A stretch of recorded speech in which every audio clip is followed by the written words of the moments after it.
Tróna a chuirde agus tá an ársarm Harceán Gaeilgeachas fáilte chóiróibh chuig an seomra. Téma an témanar inniu ná Úsáid na Teicneolaíochta sa rang STEM agus móna praiticúla chun treisiú leis an bhfoghlaim a bheits fi cabbaid aglagan anocht. Tá thorchaige 10 uair a gcuin anocht an seminar seo, sa bhéidir go bhfuil triúr ar an Painéal ón Choláiste chéine agus tá éagsúla go mór leis an gcurchaige seo tá anmhaoch don triúr chainteoirí as a bheith sás de Teicneolaíochta agus is go sanolas agus santuairmí ar an gceist seo a roinnfidh. So is as Choláiste Cois Life an trúrhhain atá I láthair lena nacht agus táid anmhaochtaí. Ach fága méid faoin gcathaoirleach iad chuir nathainis I gan nóméid. So héh an caitheirlíide ní héon strónseir an caitheoirleach dúine san airnál nó san eagraíocht is príomhite caiine ó mar thurtaigh ar Choláiste Pobal Osraí I Gilceannaigh. Is leas caitheoirleach ar CAG is Iar-bhunscoile ar an NAPD agus Iar-bhunscoile de chuid Gaeilgeachas caiine a freisin. Agus an úsa sin is stúrtha de chuid na heagraíochta le blianta an úsanis agus tá tharbh buíochta caiine as a chud sanolas mar bhhaine leis an iar-bhunléibhéal a roinnfidh go fíomh flathú le gcónaí. So tá me chanéágáil in isfi caiine an bhfuid a thuairt tríd an seminar seo agus tásúla gomáine si bhar fad an tharbh as. Gur míle mágad a bhláinid, míle buíochas a sin. Just mar faointe ólis be mí den pól beag an agus pól elegant deire agus má sé bhór dal lína seach an pól sin just a chéad ceann beag tegéint an pól sin rá cénsa scoilena atá ag freistal ar seo an óh má sé bhór dal Ba bhhailm tosúsocha a bhláinid le tréas luí ana bhlead féin agus de réile dachas as an écht ibre atá déanta goibh má sibh. Beidir plug beidir a thuirt an nuacht litir na híar-bhunscoile chomá go háirithe, bíon ábhar úntach ann dan do scoilna agus do bhunteoirí. So as fiú go mór an nás sin a leanúint. Míle fáilt roimh chuig an seminar seo ar úsáid na Teicneolaíochta in ábhar STEM nó ETIM, ní féile mé rá an Ghaeilge, a sin san ólaíocht Teicneolaíocht inaltóireacht agus an mathematic. Tá úsáid na Teicneolaíochta dultach an cín go mór in ar scoilna blianta beaga nuas. Tá sé ríthe damsa gur uirla sí fearr luafar an Teicneolaíocht dar Múinteoirí ina seomraí ranga agus taobh muide. Tá a lán dar scoilna ag tuairt go founder féin Teicneolaíochta úsáid agus a labú ina scoilna agus ina rangana. Agus is cinnte gur fearr seo agus sin ag tuairt féin dumadachas agus ábhar bhúna trí Ghaeilge. Credim go mór gur uirlis rítháchtach í an Teicneolaíocht sa bhunteoireacht. Ní féidir denna bhfoghlaim, neartíonn sé an múinteoireacht agus neartíonn sé an abhalim. Úsáid ag art chun sé le armlón an bhunteoir agus iad a tuairt faoi chaltaí isteúrach an foghlaime. Rud a bháin eile tá tógad faoi deire agam, ná go bhfuil spirid úntach i múinteoirí na tíre agus gur óna chéile is fearr a abhlamíonn méid. Gan hiile muile stólam, tá triúr múinteoir spreagúil ina nocht atá mar cheann-ród a hingort agus sa chort agus atá sásta heanolalas agus a dúramí a roinnfidh. Sin iad agus triúracha tá siad tacht ó Choláiste Cois Life agus míle buíochas de Choláiste Cois Life as iad a scoile an seo haneocht, tan cinnte go siad iad an enmhar ná féin, bud míle buíochas a Choláiste Cois Life béisceile. De Rachel Hallbrook, múinteoir bhfoghlaim Rachel, is múinteoir mathematica ólaíocht agus bitholaíochta í. Tá ceithre bliana de haíocha ag plé le Teicneolaíocht sa rang lán-Ghaeilge. Úsáidann si Teicneolaíocht ag múna na mathematica gach lá agus tá si sása samplaí óna cleachtas féin agus óna seomra ranga hispáintíh, le róig Rachel ar an mathematic. Tá níomh ní galbhánlinn ar ísio Choláiste Cois Life, múinteoir iar-bhunscoile níomh ní galbhán, múnann si bitholaíocht agus ólaíocht, drasas si ar phobal scoil chorca dhaoine in iarthar dhaoine chun aigean. Tá ghábhlíonn de haíocha ag plé le Teicneolaíocht sa seomra ranga lán-Ghaeilge, agus le róig níomh ar an ólaíocht. Agus an sin, last but not least mar deir siad, tá Róisín Níomhmhaire ó Níomhórán, agus déir an bhfuil sean ag annach go bhar ar Róisín.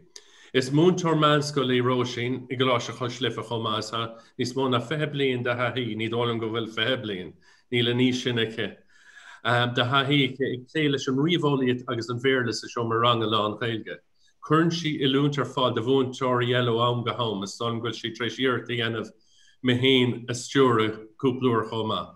Tá féin ag nó go mór cúpla rud a álam, bíoh sé beag nó mór, agus is tócha mátá ceisna goibh tá míad chun an chat an chéadú de an náid na seminar seo ní ága míad an chat oscailta, son bhfuil slú a dasan seo nach agus gur fiú an chat ágan oscailta, so mátá ceisna goibh chur suasíad agus chuirmíad na ceisna na Aoichainteoirí ag an cúpla nóman. So gan a hiile muile seo chuibh Rachel Hallbrook, gur mágad Rachel. Gur mín mágat chun stáisih, so tá mé chun gacr cumad réidim siimplí agus tá mé ag leir le faoi one note inniu, agus chun a banna músá as one note. Gacr lá is even am an appcam go sé cóma agus feice si bhanis, tá mé go scáil an roinnfidh chun é seo a haspántíomh.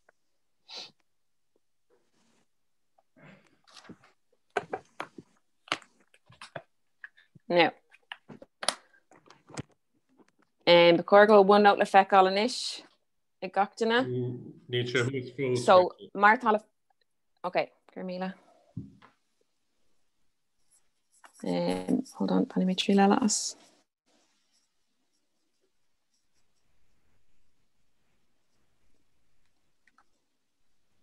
Dogus sé cúpla second eile an tá. No, tá sé teachta solim. Anna bha.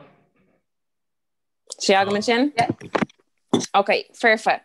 So an rud tá go dasfi one note na is cosú leis just gná filt an ach filt an digitachtaí an. So mar bhecinn sibh síos an taobh an seo, tá neart filt an agamann sin a gcóir na hábhair éagsúla, tá ceann just curtha chéile agan na gcóir nniu fecinn sibh sin cos lifa gcuile agus notebook. So an rud go bhín an go bunú soch ná. Am áit dearn sin Rachel níomh Roisin, má haspán am ceann eile díobh an seo go tapí, fecinn sibh sin tá tú ná sais tabs nua a chur síos an taobh agus go honúil chumse isteach anam na cabadéile isteach an sin. So má rithim marráis an seo an rud tá mé chun dhéanamh díobh ná, tá mé just a gurí a haspáint conas a úsáid a mé gacail lá. So má haim isteach an seo an roinnt san algéibre tá a haspáint agam, so brúm se sús an seo ar bhiú a gcónaí agus ar an canapa seo i gcóir an dirty paper style an scoil na cearn óga mar sin agam. Tá mé chun léimt just steers an seo go dtí mo leabhar mata, is steach go dtí mo iBooks agus tógam si I suppose green graph má den just zoom in ar seo, so tá mé seo clocht a hé pon sé mar hampla, tá mé chun screenshot a hógáil cosú le ceann hógan tú ar do phone agus é seo cropping í anamh seo chun é chuirteach. Save to photos agus tá marráis an seo. Is Jack go dtí one note. Brú mar insert sús an seo, agus tá mé ná an picture sin a chuirteach ón leabhar. Now, is tír example é sin de ceis beag, but sé an éifiúach ó thaobh má tá graph i gceist, má tá picture nó léireoid over sa leabhar tá géirí just a chuirteach in úna bheith ag tearn tamach éon rud an sin sé anha. So an rud tá go dasfuí seo now, aonanta tá mí na matematica don stratóisrig nua, bín golóir buscí chun gacrad dhéanamh, so a gcónaí tá méid ná busca tharn tamach an seo atá well níos néit ná mar bheith sé ar chlórbán over a hain, and an rud tá go dasfuí ná tá mid ag dul tríd an seo conas na PC seo ar fad dhéanamh, so an rud go denim se ná tá méid bant úsad as go leor deachna chun na ceisna seo a dhéanamh an is go bhfuil sé ansolar dómh catta ar siúil agam. Agus it's just sampla é seo atá dhéanamh agam, so líonn tú amach na busca seo pe rud an tú sin go bra, but an rud tá go dasfuí ná den an go leor deachna úsáid gacrad a haspáint an seo an is go bhfuil sé ansolar catta a dhéanamh agam. Right, so sin a bheith a dhéanamh agam de an ná, agus an rud bhí an úsáid dom ó thaobh one note ar nuirtíimiid ag obair ón baile linn COVID agus gacrad, chur mé sampla síos an seo, so sin an sampla céine a bhí déinte agam an seo, ach má denim se é seo an canapa sin atá deirg agus bán sin agus mise ag taspáint na scáil an díhanis, tá tú ná sin i úsáid chun tafadí anamh de scáil an ina omláin. So bhí mise in an rangan a beagnach a bhúna ag dul gaciile lá a chursús, so bheith sé sin le feicáil le na daltaí, bheith si brú ar an canapa beag seo ar an fís beag seo, má taspan an brún tú a preview, agus an sin bhí siad ná gacra a eáil mis ag déanamh an ceist. Okay, so níime chun sibh chur tríd sin now, but just go bheici sibh. So is rud an úsáideach sin domsa agus do na daltaí fiú an banna úsáid as inis, mar tá siad ná fécinn ar céin ord tá an ceistin a dhéanamh agam, and yeah, sin ri gacra tá le rá agam sa bant le OneNote. So tá mé chun tactar eis go bhfuil seo again second. Corgwell. Right. Níl scáil an sús níos mó tá mé ras. But yeah, is rud ionta go bhíonn sin ó thaobh daltaí bheith sáile.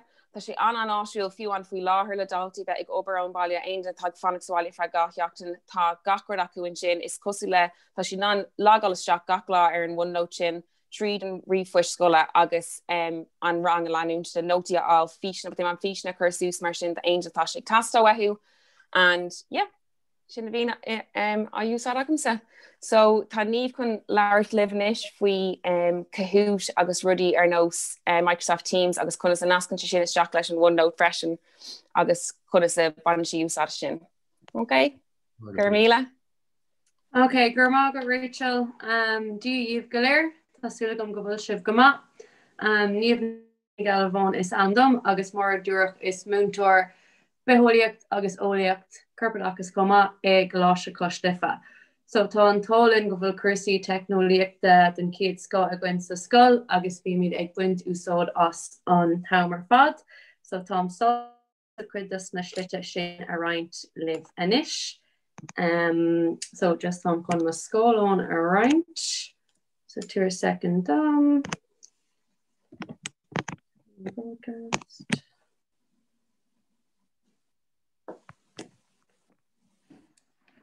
Okay, wat sin le feiscint? Tá sin. Yeah. Okay, so Tom chun tasnú amach leis an app Kirker an seo dor bhanam Kahoot. Tá an app Kahoot le fáil ar iPad, iPhone is féidir úsáid ar desktop is sig sa seomra an comma agus é a chur ar an scáilán. Bunim úsáid as an app seo chun measúnú a dhéanamh ar na daltaí. So is slí sais scríú é chun álamach chun tá ag airí leis na daltaí, cadíad na pórtainna dus na cabdal áirithe a bhfuil sais dachar dus na daltaí agus mar sin de. Cumála sin tho sé go maith a leor beidir rang dúbalta tóric muna bhfuil tuaireanamh ó dhéanamh goibh an rang ar going an rang sin. Just chun é bhrisise sús agus sais sos a thuair dus na daltaí ó nótaí ach go bhfuil siad fós ag déanamh nu ag buint úsáid as na rudí buintach leis an ólaíocht. Tá sé so tá an tálinn go bhfuil iPads a gcuin an arscoil sús go fada le bliana 3. Níor déine mé ar rang beholíocht le bliana 5. Tugam cadómh na fón pócia úsáid ach breathann sé sinar na policy agus mar sin de atá istigh sa scoil. So an rud há anarúnach le Kahoot dúna ná há lán Kahoots le fáil as Ghaeilge. So Mar bhrúin sibh ar search ag bun an scáilán agus just mar hampla tám chun miotal agus náb miotal a chur seach mar sinne tá sé sinna siúla gom faoi láthair le bliana dó. Brúig ar search agus tá an ceann sús go ddíreach miotal agus náb miotal tá sásta lei sin fecinn go bhfuil an tedal as Ghaeilge. Now, Sala chuir mé ó scór an rang tá an seans a gom fécint tríd na ceisna hagan sús, just chun déanamh cinnte go bh gachar clúdathe gom bhfuil sé ar leibhéal ceart an rang agus mar sin de. Is Kahoot úntaach an ceann seo mar tha ceisna chuirteach go nach ar picúir gam le scéal, chuirteach go gur gach ceist agus caríonn sé sin leis na daltaí beidir go elamíon níos fearr ó thaobh picúirí. So má há mó scór an rang is féidir an brú ar an okay, during play, teach or virtual classrooms, okay, ní gá dún clethe immert inis, but colú agus a hen tú isteach a play, ceocht tú code new pin, agus is féidir leat é sin a roinnt leis an rang. Ach má há scolóirí ag buint úsáid as an Kahoot sa bhalla, so is féidir é úsáid mar chud an obair bhalla. Brúin sibh ar study, nu brúin siad study, flashcards agus just is áis an áisiúla, is féidir leat scrúdú a dhéanamh ort féin chun all amach an bhfuil na freagraí go léir agat agus mar sin de. Now háláin eile gur féidir a dhéanamh le cathút ach biniad na príomhrudaí a bhíon á úsáid gom istigh go mórrang. Comála sin tá acmhainn ar PowerPoint curtha le chéile ag mé féin Rachel agus Roisin ó Choláiste Cois Life ar conas cúntas a chruthú ar cathút agus conas de ceisna féin a dhéanamh agus beag an acmhainn sin á roinnfidh inis nu gan cúpa nó méid istigh sa chat. So bheith míad ansásta dá meisi bin an fiacantar agus na céimna a leanúint mátha sim a gcuibh ann. An cíbrad eile hon chun leart le faoi ná Teams. So Teams Factory an seo it's on triúr app Kirkra leis an tí buintach le port don Choláiste ifig 3 Má room isteach gan. Okay, ha sé dagan sé sús nos an mónót a bhí áhaspónt ag Rachel. So an taobh lé an sin just tháina fearr na há gom a gorma ranga go léir ar scoil ach just ó héag GDPR agus mar sin de há ceann bunathe Cois Life a gcuile dagus just u bhór an nocht agus há sé setáil sús gom slí céine sa há macín eile. So an fearr round to sús I trí cuid, we have posts, files agus more.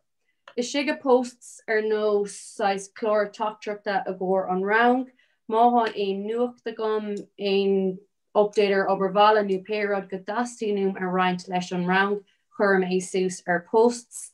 An rud má buintach leis seo ná ein uair a chum ein rud sús, fain na daltaí a hamar cuid don fearr tachtracht nu size notification conará go bhfuil rud éige nu a chur sús agam. So just ag fiacant ar an ceann seo, we have just dúirt mé díomh ag an tús, bla bla bla. Fine, bin an alón úsáid an iPad istigh sa rang go háir an nuair atá tuairgeanibh á dhéanamh, just chun picúí a thógan dus na tuairgeanibh go léir go háir na tuirthaí, mar dúirt mé níos lua picúí dána anáisiúil don dalta álamíon ó picúí agus fécantar rudaí, so just gá hampla de tuairgeanibh ceann eile buinte gar na tásála a bia, déirtha gon ceann seo a chur ar fearr an bliana hain, nu fearr an bliana sé mar bíon na rangana eile ag buintú sód as an tuairgeanibh sin. Okay, fáim eile buine úsáid as posts ná is féidir le nascanna a roiint ar bronar. So just chur mé sús nasc ar YouTube vír an rang fécant ar agus chuig faointe ólas a scríomh síos. I bhfad níos áisiúil don rang brú ar an nasc tugann sé dír chudí YouTube seachas na daltaí dul tríd Google agus bíon an fís ceart agus bíon gachtanas around ag fécant ar an fís céine. An rud dearnach nu fáim dearnach ar posts ná is féidir document a roiint mar hampla Word doc, plan sta there. Now níag marrán bhfuil gacht ina ó marrán bhína trí ag leanúint an plan sta there seo, but há sé sú sound. Ní féidir le daltaí a bheith ag tacht cúméid ar an rang go cháil mé an leathnach mar há gachrod sús ar an tí nuair an fearn. Dar site cuid ná files, okay? Chun stóráil a dhéanamh ar gach piece of papier, nótaí PowerPoints. Now de an á bhí an cabdal filtón déantamach go mar gur gach cabdal ach just chun sa spáint díobh up just in mé cabdal hain go dtí cethair. Is sigin gach cabdal is féidir an PowerPoint a chur sús. When am anúsáid as PowerPoints im a chuid rangana, bhíonn siad ag scríomh síos nótaí ó na PowerPoints ag fécant ar na fiseán, ar agla go gailen dalta amach ar rang go héobh tinnis, nu bhíonn siad déanach is féidir lo an obair a dhéanamh, an obair breis a dhéanamh sa bhalla mar tá gach rud sús ar Teams. Okay, agus just ha filtón eile a gom. Now, an triúr rud a ha an áisiúil buintach le Teams ná assignments. Agus caithfidh mé rá, go mé antaithí ar an chuid seo nuair dúnach na scoilna i mí Marta mar bhí gach rud ar lína. So, assignments. Úsáidm é, ihre hain chun obair bhalla a chur sús, agus ihre dó chun scrúdathe a chur ar na daltaí. Conas go chum scrúdathe ar na daltaí ag buint úsáid as Microsoft Forms. Okay? So app eile buintach le ifig trí a sé a cuaig. Tá just chun bhrúisteach sa ceann seo chun sampla thuspáintíomh, scrúdú ar cuas an nólathe. an rud má buinteach le forms ná is féidir ráid difriú a ceisna chuirteach, so is féidir le cín fearr nó bréagach, cín ar ceisna gur caiigh tú iad a cursan or cartna home count shot a gart because it's just sampla, but our skull on adulty being a Everca maska Jesus, agus caiigh siad a cursan or it's an ort cart point of flesh on their odd, and taking ship a shin ma him shees. Okay, that's just count ella. Right, over a tree mar hamp of ruin ship ar an fragger cart. Agus Martian da agus is féidir leat an made ceiste hastíú a cur stock.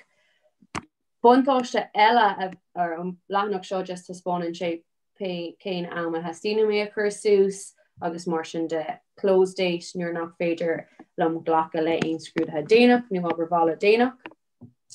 Rod dernach buintach le teams agus scrútha ar teams ná go nennen an river nu an iPad féin cartín siad an scrútha iad féin mar nuair atá tú ag cur an scrúdú le chéile roundíonn tú an fragger cart nuair chur an nuair bhrúin na daltaí ar submit ar an scrúdú cartíonn an rihre é ach ó thaobh cuasaí Ghaeilge de tho sé antáchtach go bheic mé tríd é ag an deire uaireanta thug cúpla focailú term an nachfiocan an rihre sús ó thaobh le trú agus just rud dernach chun thuspáint díobh tá chun thuspáint díobh conas a dhéanaan nó conas a bhaint tú na turthaí ón na scrúdatha, so just fan lom ar ggur a second.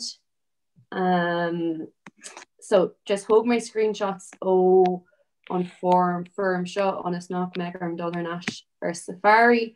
So tagann sé sús mar seo durin sé feithicúig responses, so bhí feithicúigur I mar rang a dhéon an scrúdú agus ag fécint ar na cuairteanna an sin léiríonn sin céad ceann bhí an gá ceist I gceart mar hampla ceist uimhir a sé há dahanana difriúil há an cuairt. Roinnta sús le dana difriúla agus taspáin sé na freagaí is commónta, freagaí a fioch first agus freagar a bhain, so taspáin sé sais beidir na láidirachtaí nó na ligachtaí sa cabadal nu an tuiscint atá ag an rang. Agus sin an méid úmse ag an buinte seo a caiig mé rá go bhfuil teams agus forms an áisiú. Gur mágad. Gur mágad níomh. Pálta. Róisín is seachtain sin inis a salam? Yeah, tá díobh gach duine.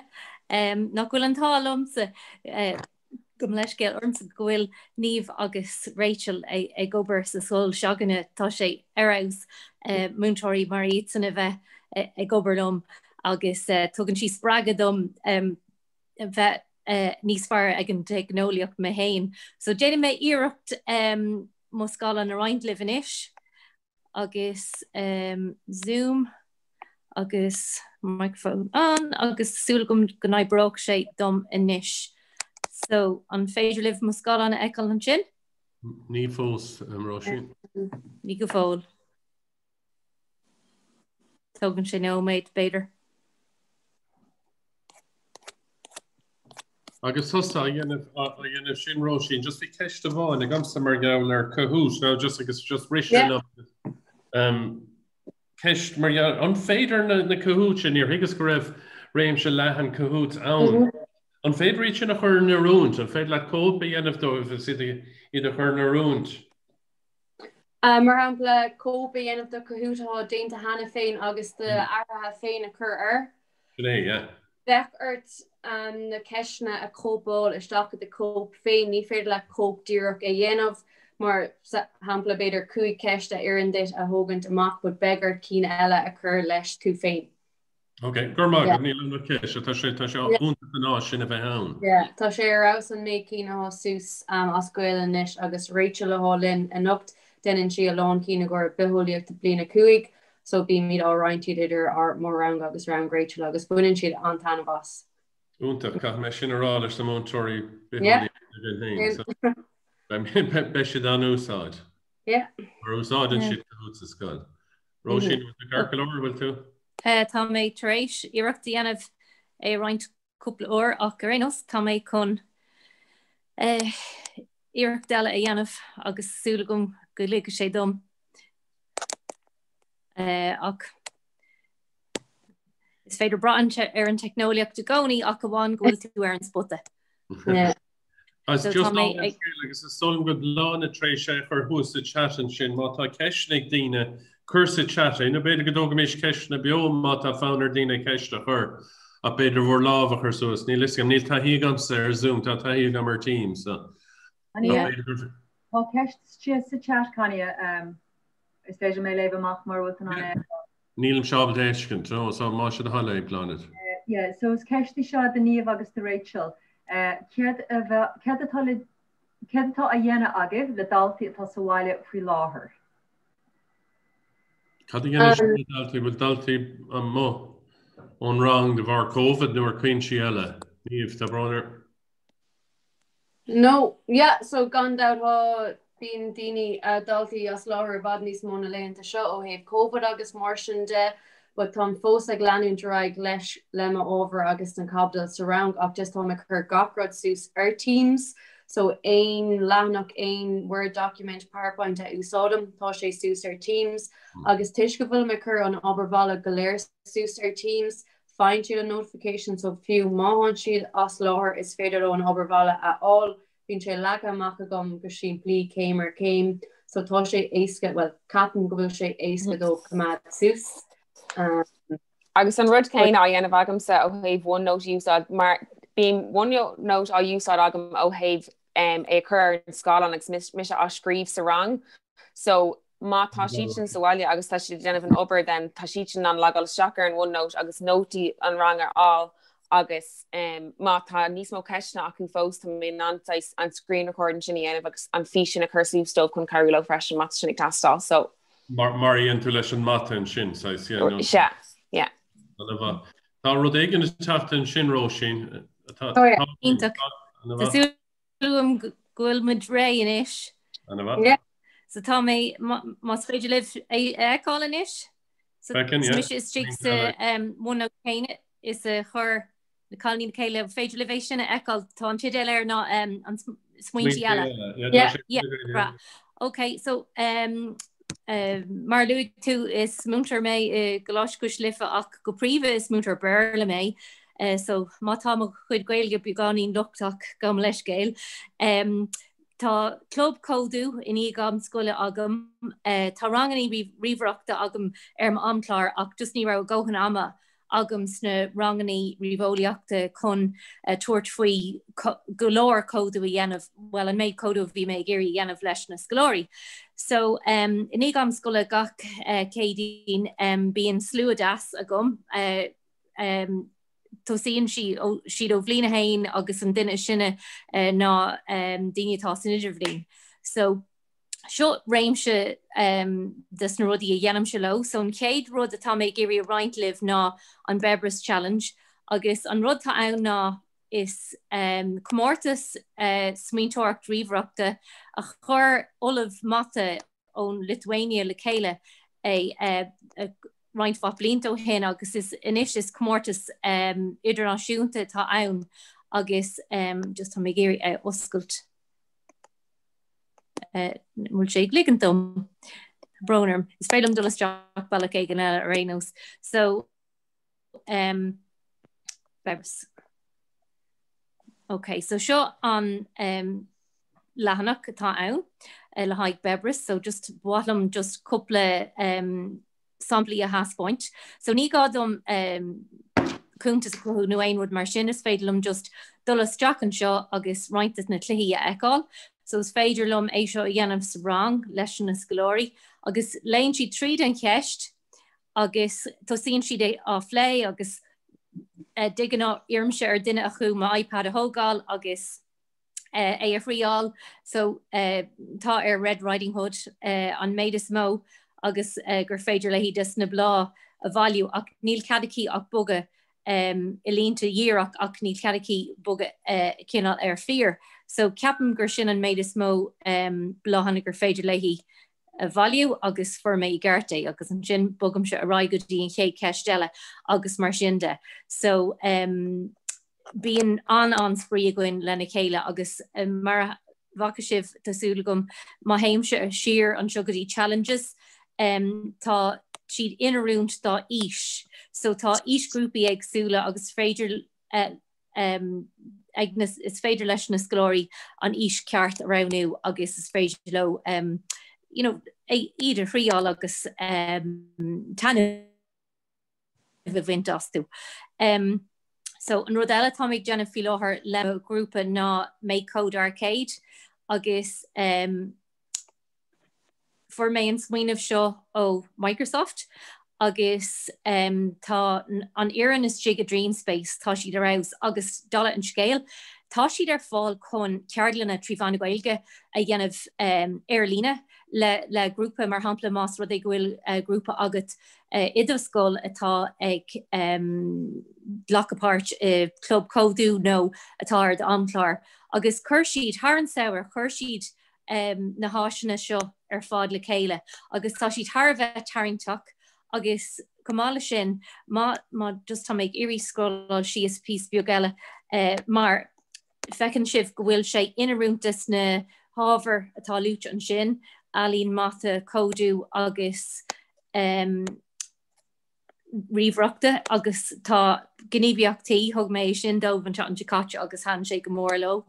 Cumála sin just tá méid irí just haspont tá nascanna churthas teach acu, so an bhecinn sibh ar dhéis sin tá YouTube video déint acu cumá. So basically má leanan tú an lámh leabhar agus na fís seán atá déint acu ar líne le a grúpa tá sé arás agus tá an sim ag na scolóirí agus ní gá do na scolóirí dulamach agus eintrala bhí ceannach nó einrod mar sin agus bhfuil ceangailt acu leis an idirlín is féidir le páirtead lecha. So sin arcade-makecode.com sin an ceann sin. An ceann eile is bralo an ceann seo, it's microbit. Now it's féidir lom dulamach as seo agus dulasteach go dtí an app actually beidir gnéana mé sféro ar dús. So glacham go bhfuil sibh taréis tuisint faoi scratch river seo, just cosí mé an iPad. So tá sféro an cosúil le bheith ag denmh códáil le scratch. So tá go leor cluichí gur féidir a dhéanamh ar sféro. So it's block-based coding. So mar hampla is féidir ceann haspáint an sin. So an ceann seo tá go leor tabs ag an bun agus is féidir leis na scolóirí bheith ag sprí le ceann a bhí déinte hena féin agus an sin níos mó ólais a churas jig ann, so spralo bheith ag obair leis na sensors mar tá go leor sensors is jig sa sféro agus céir is sféro ann ná má bhaíonn sibh ar an picture sin níl sé roinnfidh, but is robot atá ag gceist le sféro agus tá sé ceangailte le Bluetooth leis an leas either iPad nó phone agus bíon smacht ag na scolóirí ar an robot agus is bralo bheith ag súper le sin.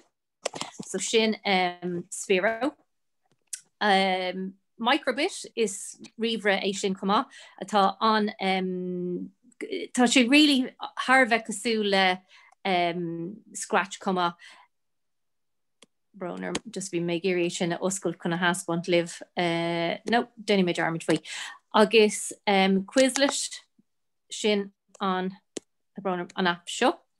Agus tá sé seo thar a bheith áisiúil mar is féidir é úsáid le a rangana mar hampla súla cahút is féidir leat flashcards a dhéanamh is féidir leis na scolóirí rudí a bhaiteáil lena chéile agus mar sinnda, so just mar hampla Hopkins Poetry or Vision agus cai siad rudí a bhaiteáil lena chéile agus céin ceann a bhaineann le céin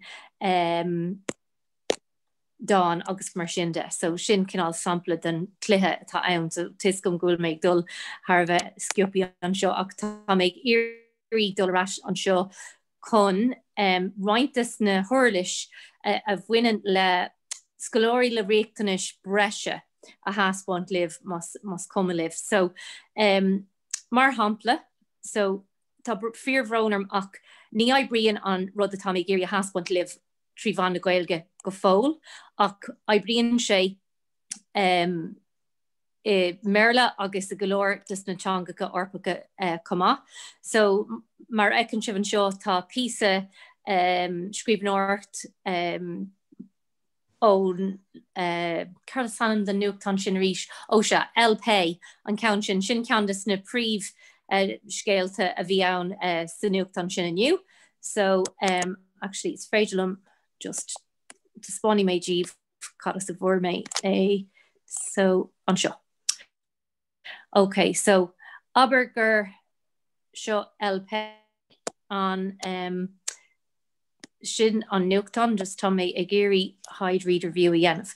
So aber gohfuil tú sa seomra ranga agus tá scoláirí is tigad seomra ranga leat agus tá isát gohfuil deacrachtaí acu ó thaobh rudaí a léamh agus fecinn sibh gohfuil golóir fógraíochta agus tá sé cinál busy like golóir siúil ar an scáilán an sin. So is féidir an brú ar bar ar chlé an seo sa bar a seola an seo ar fecinn tú an gá éis an sin agus sin show reader view. So má bhrúm an sin fecinn sibh go fáinn sé ré leis na fógraíochtaí ar fad agus tá fá chuna díreach an teagasc agus an príomh greengraph a haon leis. Agus fad is gúil sé agat a reader view. Is féidir leat é a athrú, dachanna éagsúla pe ceann is míon leat. Okay? Agus ní hamháin sin ach má tá iPad-na in úsáid ag de scóil, má churann tú de bhéir ar an scáilán agus chuir go méid sé ag obair dom. Tá mé géirí go ndéanfaidh sé speak. La. So rauníam níos móna sin. La Universidad de Oxford anuncia que su vacuna contra la COVID alcanza una eficacia del 90%. É sin a haspáint just na scoláirí le deacrachtaí.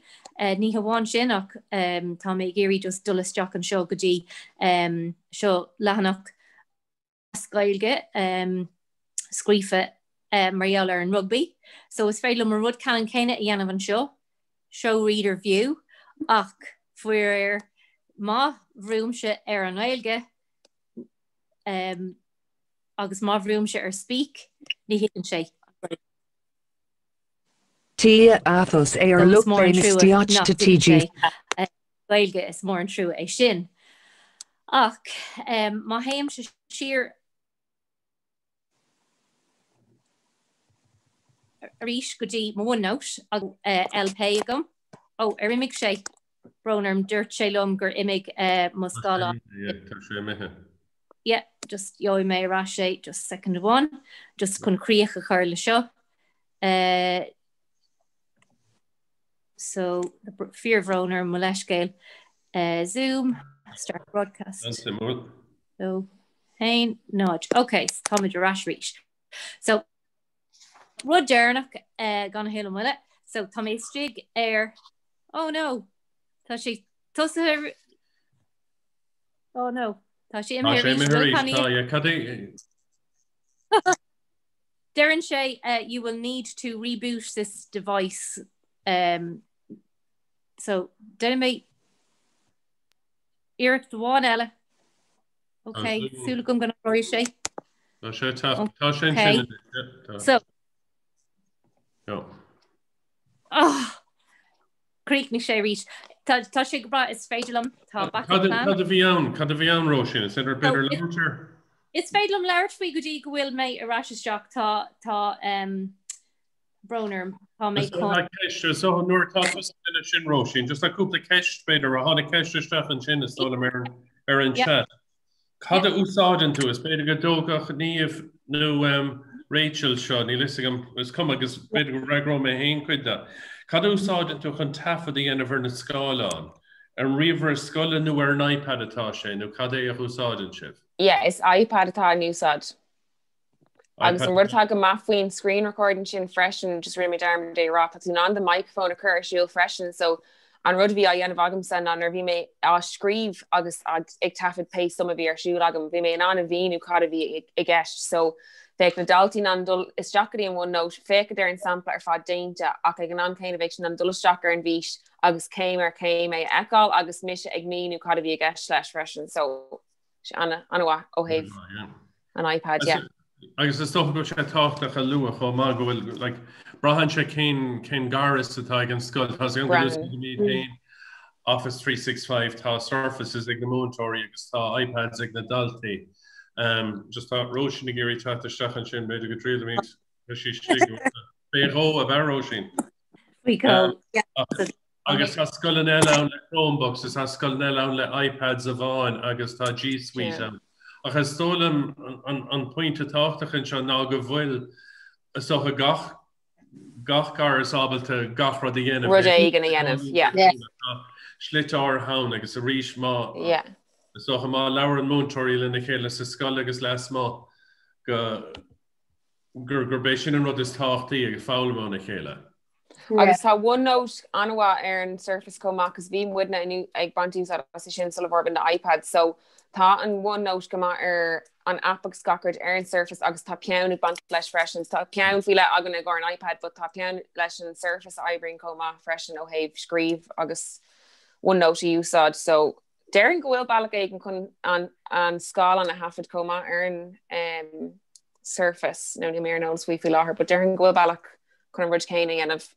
No, son go bhfuil nó cinnte tá, aber cinnte tá slite chun an rud céine dhéanamh, Cúpla túr méid Múinteoirí tá maihan sin inis a gin sa Róisín tá tú céirí tá stacharí sin. Tá mé ráisiéis tá sé ar aus nar svéid le bra ar an Teicneolaíocht. So tá bránarm an cum leat má raimsúm a scáil an ríis agus má chum críoc leis an písa a bhí mé Jonathan. Okay, so Ronnie made my scáil an agus súla gom go bheici sibh an méid tá ann. So just tá mé ag iarraí dul isteach an seo agus an OneNote a haspóint.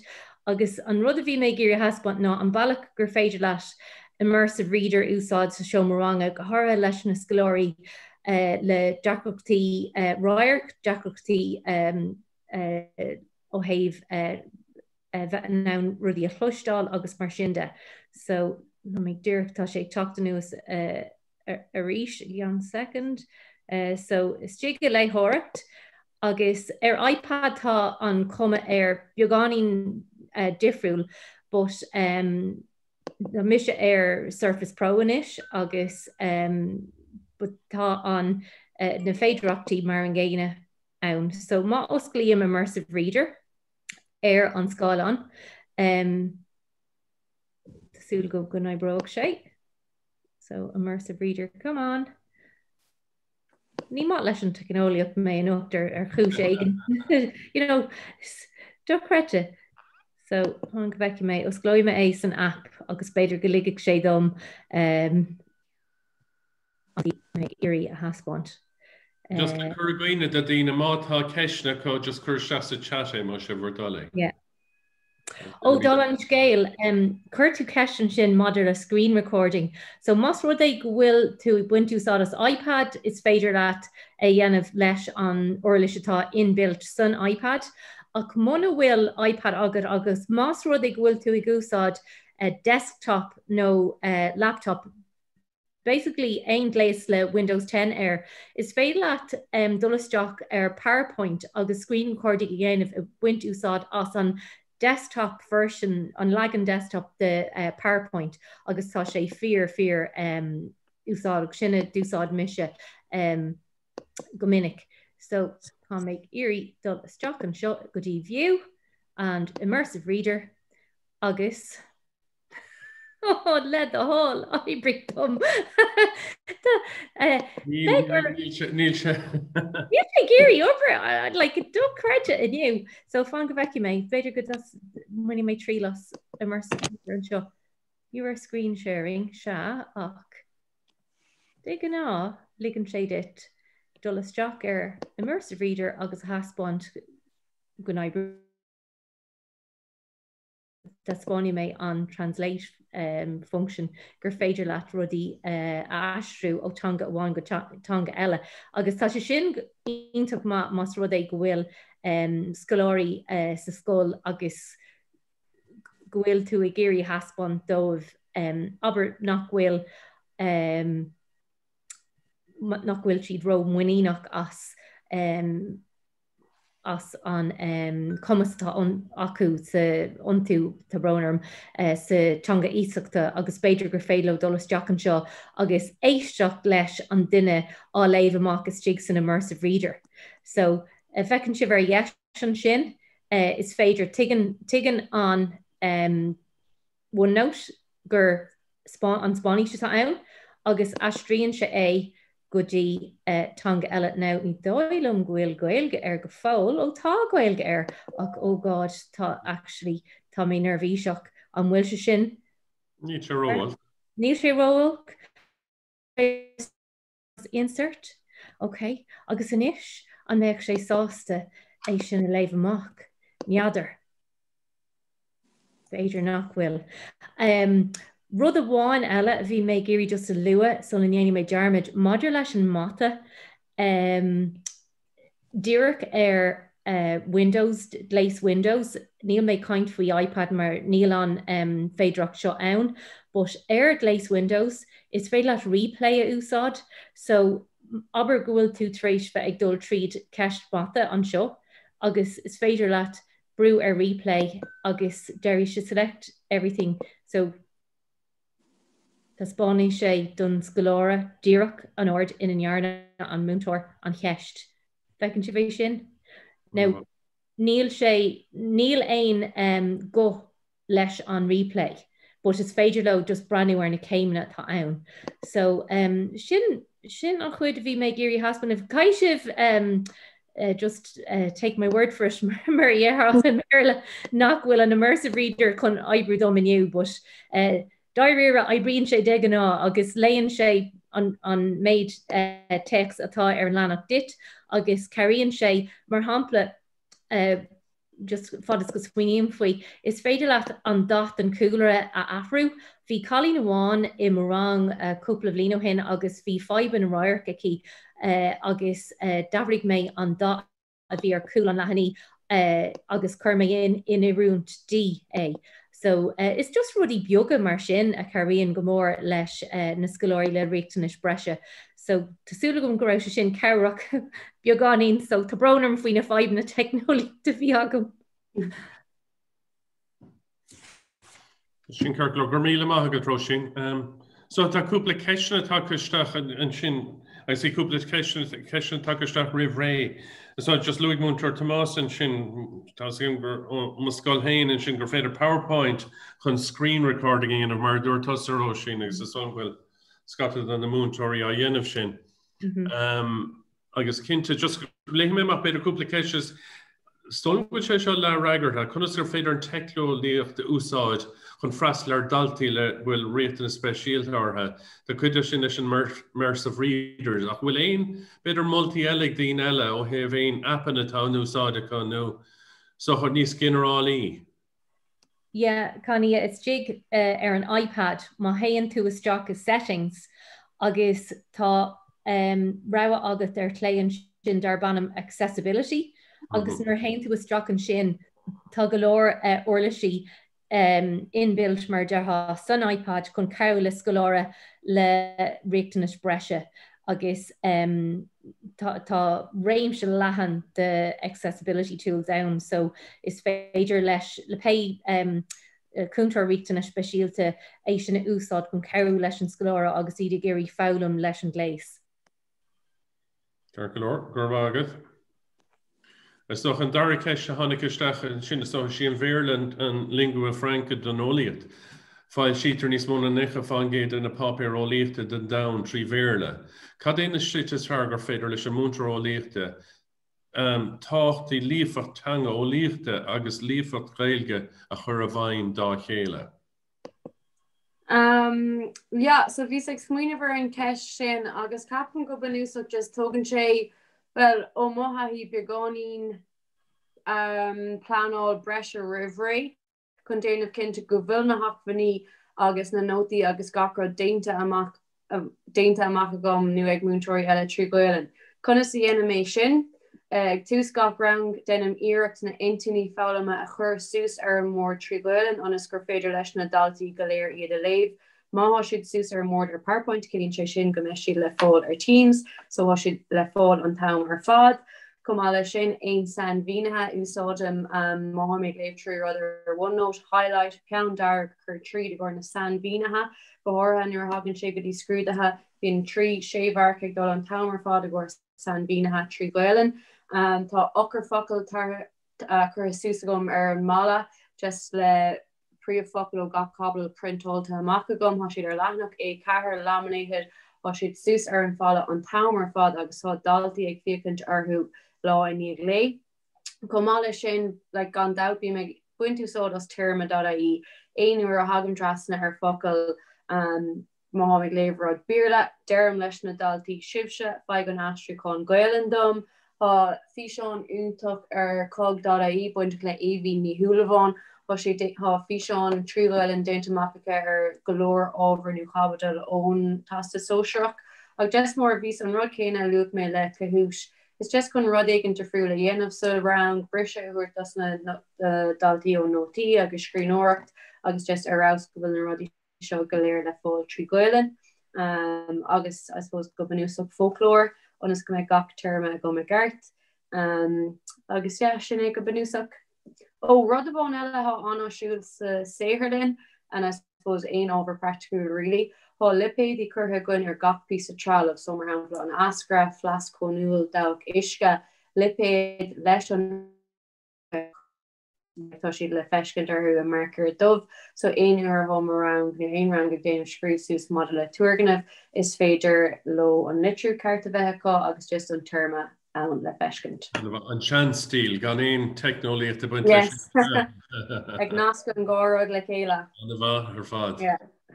Bhfuil éon rud eile sa mar tagan an ceiste trí díreach bhaig sin an bhfuil éon áis atá taú le stór focail termíocht trí Ghaeilge chur chun cín Róisín nó Níomh nó Rachel nó éon eile beidir go bheith freigra cochoma. Le chur bhaoine ní eicim sin na ceisian is tá beidir mátá ceisian thuas fecinn gúil roinn chat suas an sin ná féidir lumsa éiscin. So beidir go dúchaigh den éigen eile 7 lo mátá deisiigh den éigen. So dabrónar an sin céhí leirt.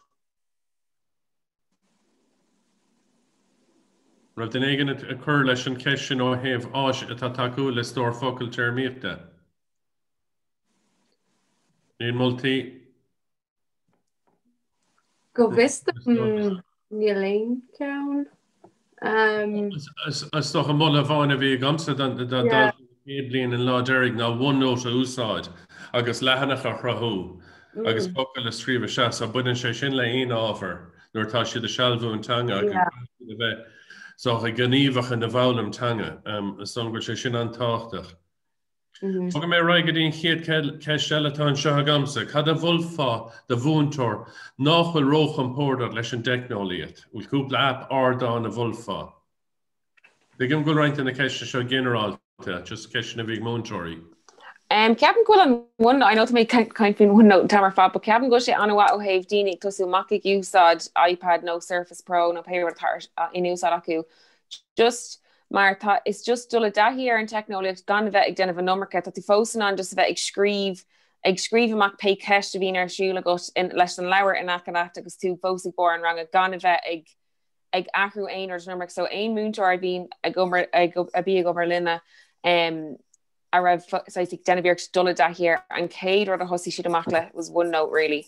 Just chun cairúló dul dahir scríb nócht ar an iPad if you an rudi bonús a grinne mé sin screenshot a chuteach ón leabhar an aimhseoir úsáid chun rudí faoi le dhéanamh so ceapan sin áiteach le tosú mátá sin ar fáilte scoil. Okay. Yeah.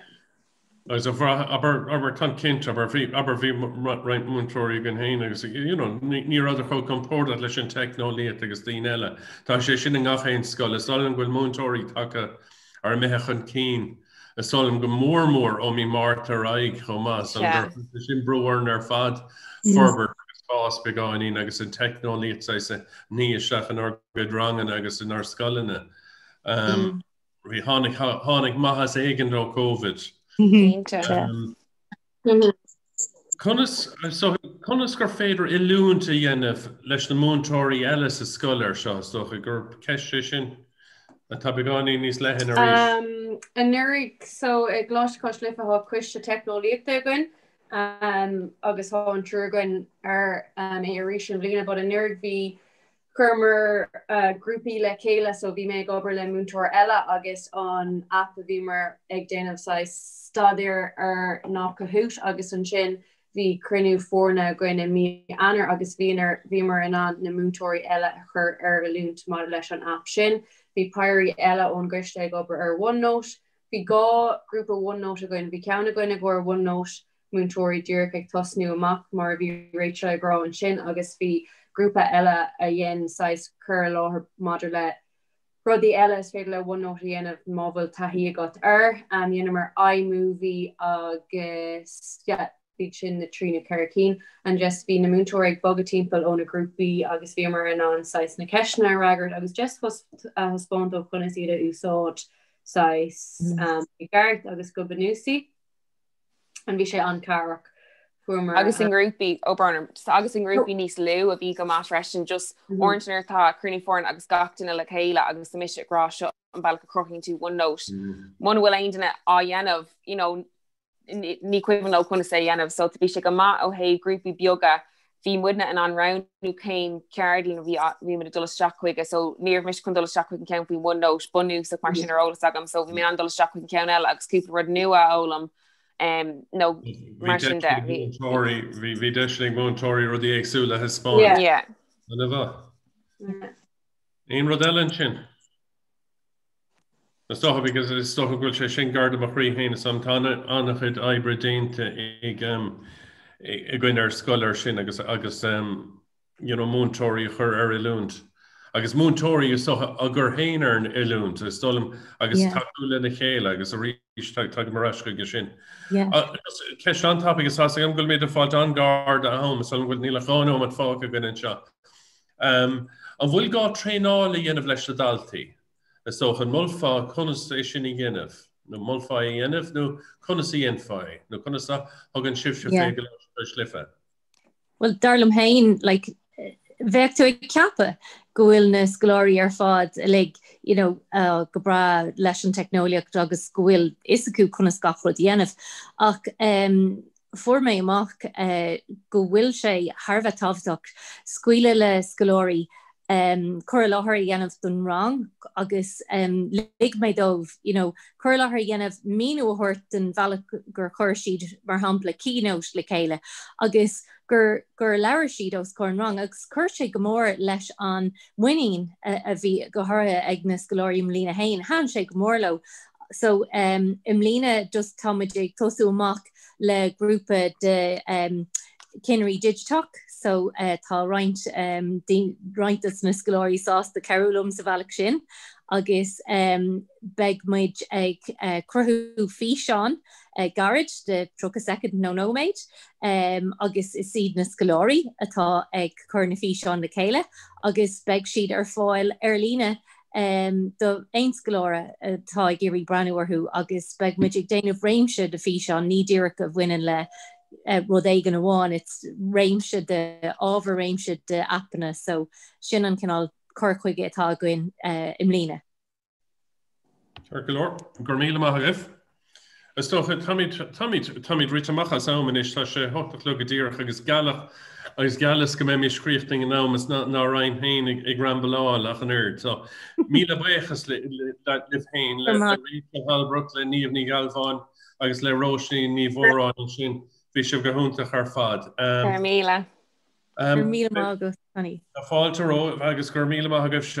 Má se bhar dole an féidir le gachtain tá pólbeag a chur suas ag Peggy an sin inis just chun féchan conas cad é cheapse mar jouler an tróna seo, ben buocht dá líontha se bhamach é sin dún. Is socha thar má chean bhfoghlaim is socha buochas a ríiseach le blánid le Peggy is le Katie agus le Ciara agus an ar fad as an seminar seo agarú agus a chur faoi stúr. Da bhór gaile dachas agus ar nuachtar an Seán ó Hargáin as an níagras. Is toch a biggie lin is nog a richte loon se goed mas min lift tas seminar derig riv noleg de woontori in de iar-bhunscoile sin shalvutang ar heshu haar over éagsúla is fiúga mór is toch a de woontori tata sechan sin. Beg sra nua de heminar rish ag an avlín again. So a rish haar ceanna hagriach ba val buchas agus stol an bula bas mór a gháil in Aoichainteoirí Rachel Níomh agus Roisin Mashiv agus is dóhfuil se beganín rá luúan nolig anna a riar gachtainna. Agur díon luúan se chuúin péiscéile gan éirí libh go léir. Gur míle agus. Gur míle slán. An go fóil. Slán.